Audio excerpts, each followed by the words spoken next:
Hey everyone, Mike Clark here, and today I want to talk to you about a way that I think that is a pretty simple way that I think you can save a good amount of taxes over your lifetime. And it's utilizing what's called asset location. There are various ways to implement asset location. This is just one of them. What is asset location?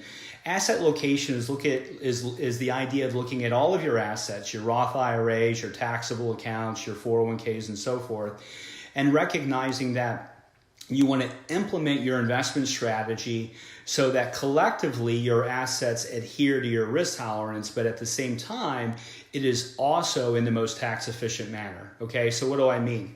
So in order for this to work, history has to repeat itself. So that is the one caveat. And what I mean by history repeating itself, I mean stocks outperforming bonds over the long term. Okay, so that's the only way this works.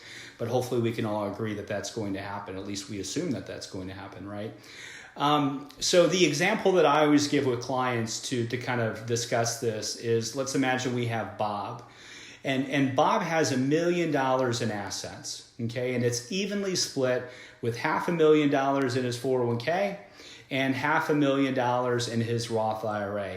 Now let's say that Bob's situation and Bob's risk tolerance dictates that 50% of his total assets should be in stocks and 50% of his total assets should be in bonds. So what I've found that most professionals do, unfortunately, and also many individuals, is they'll keep it simple. They'll look at the 401k and they'll make it 50% stocks and 50% bonds.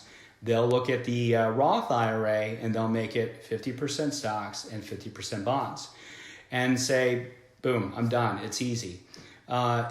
The problem is, while you've adhered to that person's risk tolerance, I think you're missing some big tax benefits. So if we remember that Roth IRAs, they can grow to affinity effectively, and 100% of what you take out is tax-free.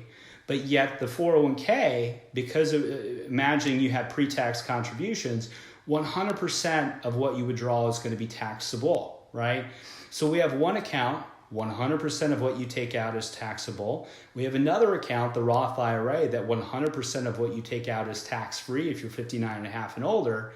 And if we believe that stocks are going to outperform bonds, wouldn't it make sense to put 50% of your collective assets, or $500,000, into your Roth IRA, which happens to be valued at $500,000, and then the other half, the bond portion that's needed for your allocation, 100% of that goes into your rollover IRA. So what you've done is you haven't changed Bob's risk tolerance 1 ounce. It's not changed at all. But what you've done is you've put in the assets that you expect to grow the slowest, which really they're there to provide stability to your overall portfolio. You're putting that in the bucket that is 100% taxable at withdrawal. And then the stocks that you expect to grow the most, you're putting that in 100% in the tax-free bucket. Pretty simple. Now, as time passes, you'll have to make adjustments. You'll have to slowly add a little bit to stocks as they begin to outperform to keep your 50-50 stock bond portfolio. But it's that simple. And if you think about that over your lifetime, you could save a tremendous amount of money as long as history repeats itself. But for all of our sakes, let's pray, let's hope that stocks outperform bonds over long term. That's it. If you have any questions on this, feel free to let me know. Shoot me an email or give me a call. Hope you have a great day.